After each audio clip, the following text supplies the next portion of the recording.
Y bien, hemos invitado entonces a Gonzalo Prialé, presidente de la Asociación de Fomento de la Infraestructura, AFIN, quien pues ha elaborado unos cuadros, ha hecho un inventario en buena cuenta de los proyectos de infraestructura, básicamente concesiones, asociaciones público-privadas, que están paralizados por indecisión, por incapacidad de gestión, por trabas de distinto tipo en el gobierno.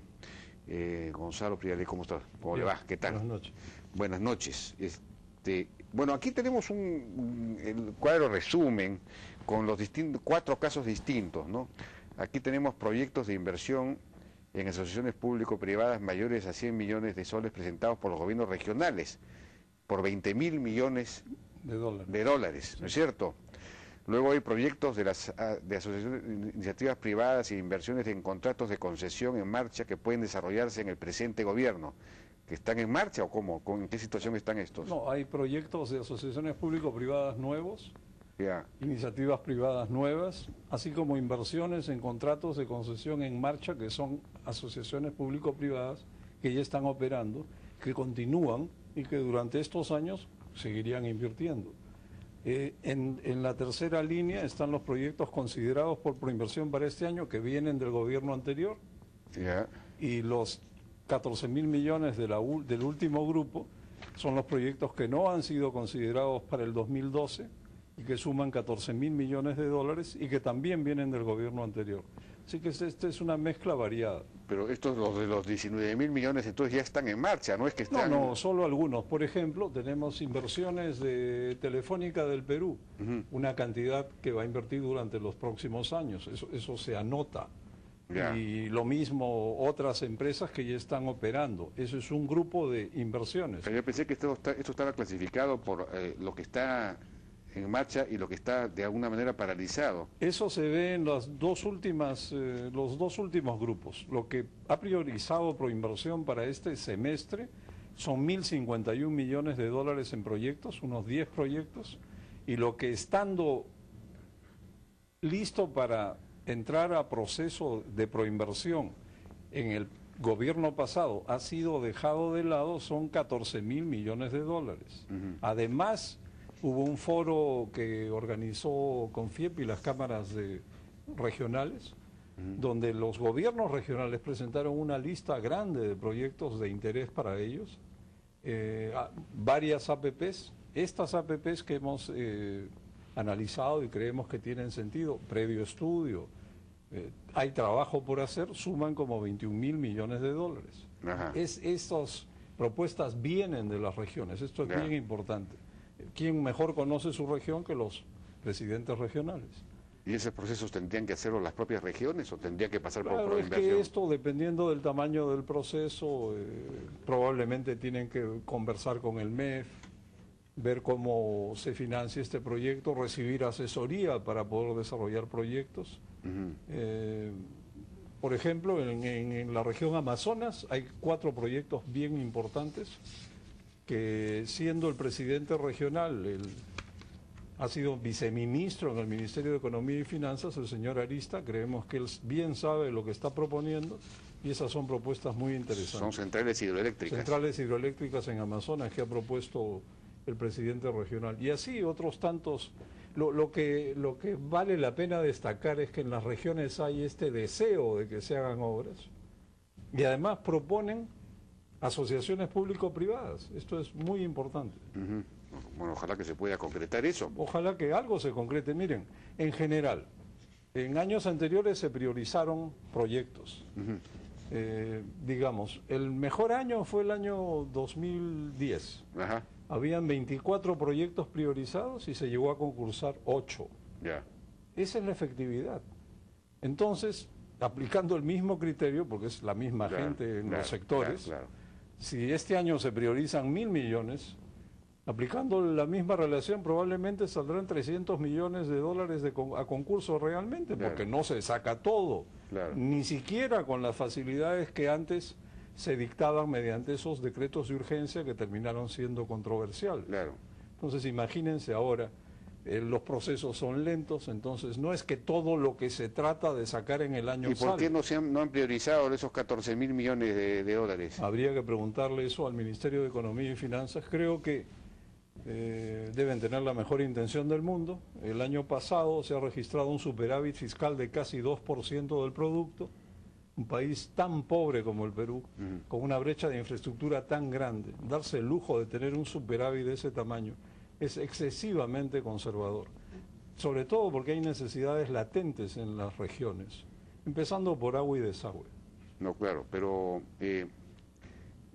¿cuál es el problema? Es decir, no hay decisión de priorizar, aunque se priorice, hay demasiadas trabas, digamos, los procedimientos son demasiado complicados, hay que simplificar los procedimientos.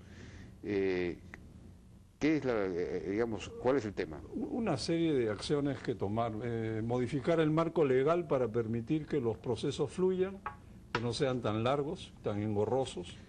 Hemos propuesto las modificaciones legales fruto de la experiencia, mejorar los contratos de concesión. ¿Cuándo han propuesto ustedes eso? En agosto, cuando empezó este gobierno. Bueno, ya estamos en febrero y ha pasado medio año y no se ven señales de vida en ese sentido. Pero esto necesitaría una ley. Hay que modificar diversas leyes que regulan las asociaciones público-privadas, las iniciativas privadas e incluso obras por impuestos. Y también el reglamento del SNIP, del famoso SNIP, para que sea más viable pasar por ese filtro que es necesario. Pero algunos se preguntan, por ejemplo, regiones o localidades que tienen necesidades evidentes, escuela, agua y desagüe, cosas obvias, saltan a la vista. Que no necesitarían. ¿Qué es lo que hay que estudiar? No necesitarían SNIP, pues. ¿No? Francamente parece redundante en algunos casos, obviamente no para grandes proyectos. Eso es lo que proponía Raúl Delgado Sayán, que los casos en el que la necesidad es obvia, agua potable, electricidad, servicios básicos, etcétera, simple y llanamente debería haber unos módulos establecidos, pero no necesariamente pasar por el SNIP, porque el SNIP es para demostrar la necesidad de... es un estudio que demuestra la rentabilidad social, digamos. Esto no necesita demostración, obviamente se requiere. Y por último hay que dejarlo pues a la decisión política de la autoridad. Para eso es una autoridad elegida que tiene que tener la posibilidad incluso hasta de equivocarse eventualmente. Digamos, hay una... Debiera haber proyectos de ciertos tipos de obra, por ejemplo, escuelas, comisarías, postas médicas, que son obviamente necesarias. Claro. Naturalmente, cosas extrañas como monumentos, estadios o cosas así debieran ser... Eso sí pasar por eso sí deberían pasar por el Pero las cosas esenciales no necesariamente, ¿para qué? Y eso no es por facilitar el despilfarro, sino al contrario, para permitir que haya realización de obras, porque la verdad, el pueblo ha cambiado rotundamente. Los peruanos ya no pensamos como antes. Antes, la verdad...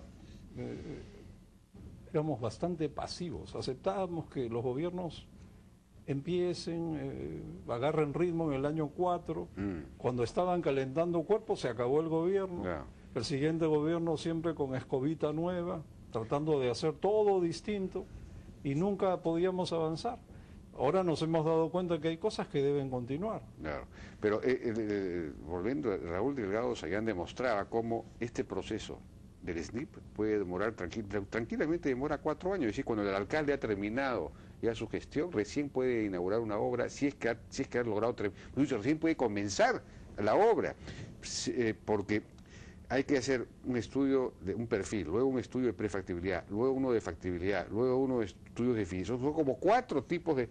cuando se podría comenzar de frente con el estudio definitivo, ¿no? ¿Para qué hacer los estudios anteriores? O más simple todavía, si se trata de hablar de obras pequeñas esenciales para las localidades. Simplemente que no haya. Hacer módulos, y replicar los módulos y repetirlos en todo el país. La escuela de la sierra, la escuela de la costa es mucho más simple. Entonces uno se pregunta, ¿qué es lo que pasa? ¿Por qué no hay capacidad de continuar andando? Para empezar, hay este prurito por el cambio, ¿no? Que es bastante, bueno, es la posición de la izquierda, el cambio y el cambio, pero hay cosas que deben continuar y en la continuidad está el cambio justamente, porque van mejorando los procesos y se hacen cada vez mejor las cosas. Por otro lado, las obras no son de izquierda ni de derecha, El presidente Humala dijo hace poco una frase muy feliz: el agua y el desagüe no son de izquierda ni de derecha. Asimismo, una obra pública no es de izquierda porque el Estado la hace, en realidad la concursa y la ejecuta un privado. Una asociación público-privada no es de derecha porque participa un privado.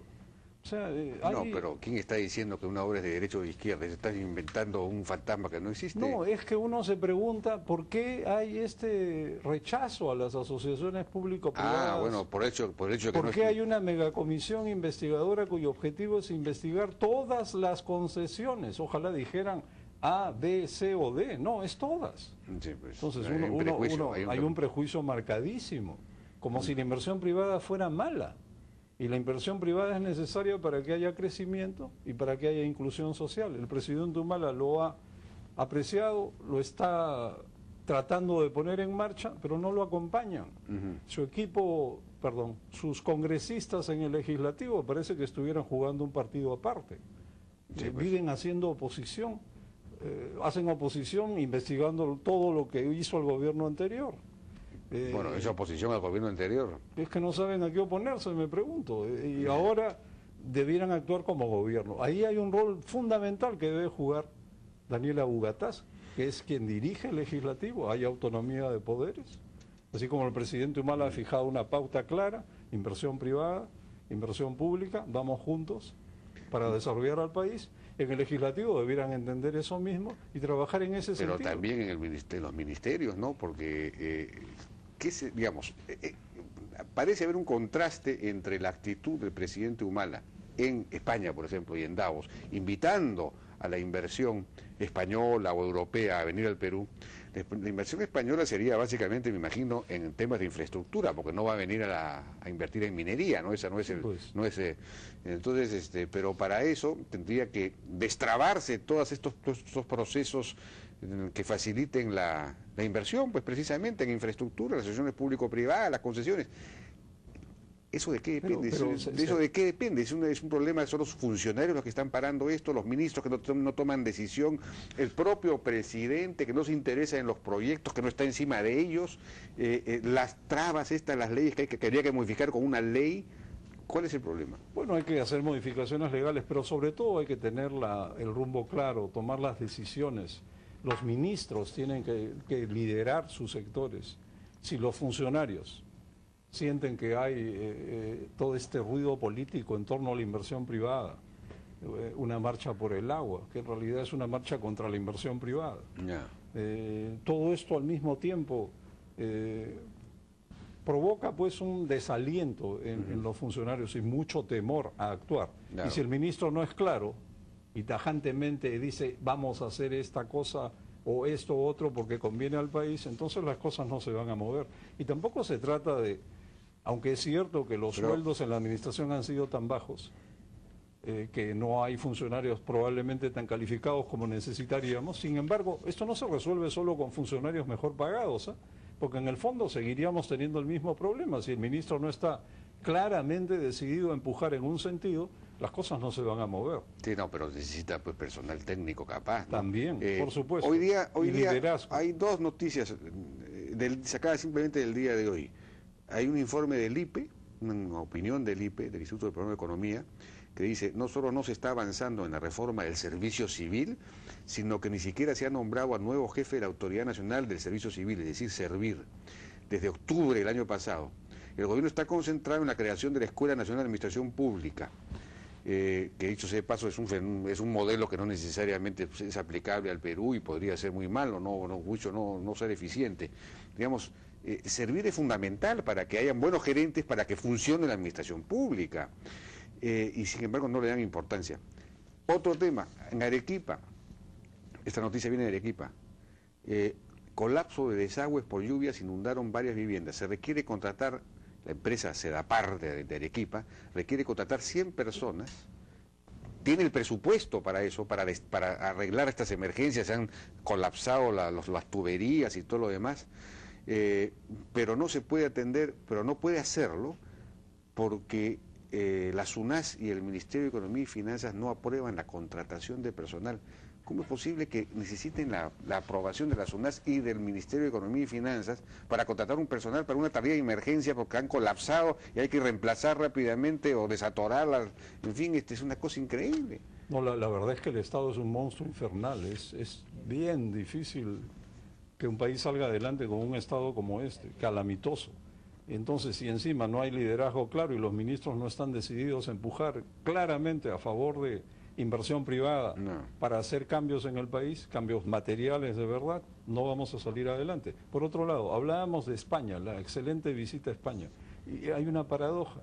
Hay contratos adjudicados, en un caso, Penal Huaral Aucayama, y contratos firmados en dos casos, Hospital Villa María del Triunfo, Hospital Callao, empresas españolas. ¿Y qué ha hecho este gobierno? A pedido del ministro Eguiguren, se dejó sin efecto la posibilidad de firmar el contrato del penal, así arbitrariamente. Eso va a traer una denuncia. Ya estaba otorgado. Había que firmar el contrato. Simplemente eso es ir contra las reglas del juego y el proceso debido. En el caso de los hospitales, están firmados los contratos y han resuelto, es decir, han dado por terminado uno de ellos y por el otro contrato están buscando la forma de no ponerlo a caminar. En un caso es Salud, el concedente, el que maneja esto, y en el otro caso el Ministerio de Justicia. Y son empresas españolas, el presidente va a España a invitar una contradicción tremenda. total. ¿Y por qué se hace esto? Ideología. Simplemente algunas personas no les cabe en la cabeza que el sector privado pueda administrar penales y administrar hospitales públicos, y seguramente el servicio va a ser infinitamente superior, como en agua y desagüe. El único sector donde no ha entrado el sector privado es un desastre. Sí, pues, donde está el sector privado, electricidad y telefonía, todo funciona. Así es. La Defensoría ha recibido quejas el año pasado, estadísticas. 70% de las quejas son contra Sedapal. Sí, pues. 30% de las quejas contra Telefónica, Edelnor y Edelsur. Es la ideología, pues. Es pura ideología. Bueno, hay dos concesiones ya otorgadas para la construcción de líneas de transmisión en el sur que no se ponen en efecto. No entran en ejecución por problemas burocráticos. Este es pues el ambientalismo mal entendido, ¿no? Procesos que vienen del gobierno anterior, que tenían permisos en su sitio, estudios de impacto ambiental, y de repente el Ministerio del Ambiente declara que la zona por donde va a pasar la línea de transmisión, justamente ahí hay una reserva. Entonces ya no se podría hacer. Además que eso es retroactivo, porque no estaba vigente cuando se hizo el estudio de impacto ambiental. De esa manera se paran dos. Entre las obras que están previstas concursarse en este semestre, la más importante de todas, además que es monumentalmente importante para el departamento, para la región Loreto, es la línea de transmisión Moyobamba-Iquitos.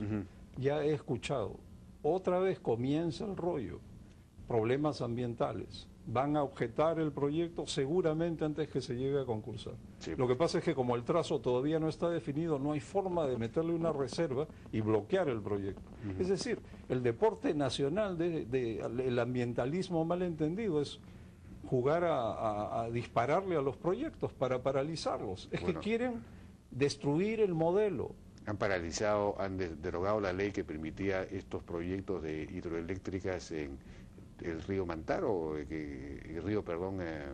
Marañón, ¿no? Donde no se inundaría grandes áreas ni nada, porque es un río encajonado, caídas, ¿no es cierto? Sí. Y hay caídas importantes. Eso es una cosa inconcebible, eso es una decisión del Congreso absolutamente demagógica y absurda. Es una falta de visión tremenda, así es. Bueno, Gonzalo, no tenemos más tiempo, dicho sea de paso, acá falta el proyecto del metro, no lo veo, el metro de Lima, que es un proyectazo que podría comenzar dentro de 3 meses. Hay grandes proyectos para Lima Metropolitana que serían iniciativas privadas que acá no se espera que la alcaldesa los declare de interés bien pronto porque se deberían poner en marcha. Todos esos proyectos toman años y si no se ponen en marcha nos vamos a pasar años en nada. Sin servicios, sin tránsito razonable y sin vivir con calidad de vida. El país necesita estas obras, sobre todo las grandes. Y el hecho de que haya que hacer pequeñas obras en el ámbito rural no es contradictorio con hacer grandes proyectos a nivel nacional. Es más bien algo complementario, que hay que hacer ambas cosas. De acuerdo. Bien, Gonzalo Prialés, muchas gracias por su participación. Gracias. La hora